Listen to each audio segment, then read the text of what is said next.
ಇಡೀ ದೇಶದ ಎಲ್ಲ ರೈತರಿಗೆ ಕೇಂದ್ರ ಸರ್ಕಾರದಿಂದ ಮತ್ತೊಂದು ಬಿಗ್ ಅಪ್ಡೇಟ್.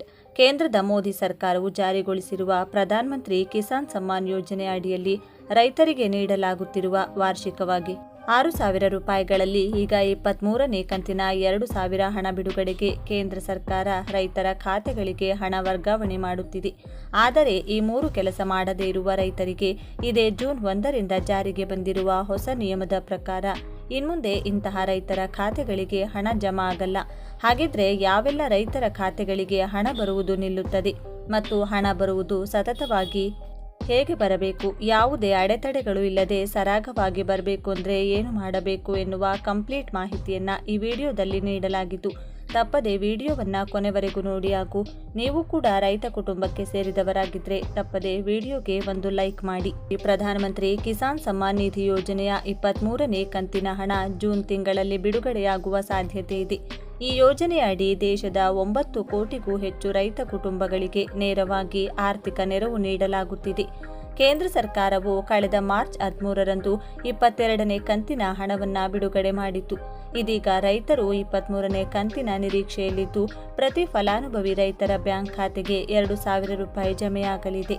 ವರ್ಷಕ್ಕೆ 6,000 ರೂಪಾಯಿ ನೆರವು.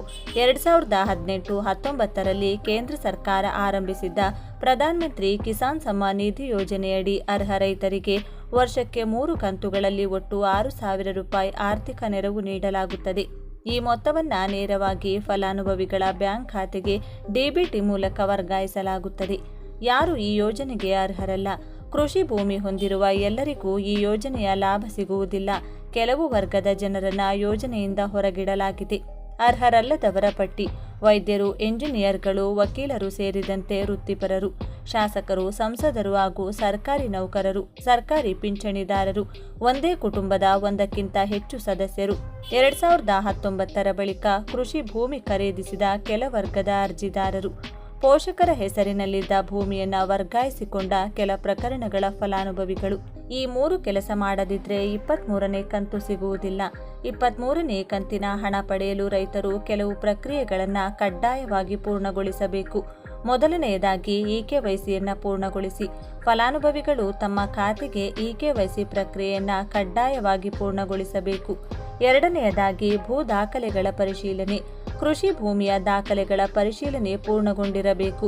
ಮೂರನೆಯದಾಗಿ ಬ್ಯಾಂಕ್ ಖಾತೆ ಡಿಬಿಟಿ ಸಕ್ರಿಯವಾಗಿರಬೇಕು.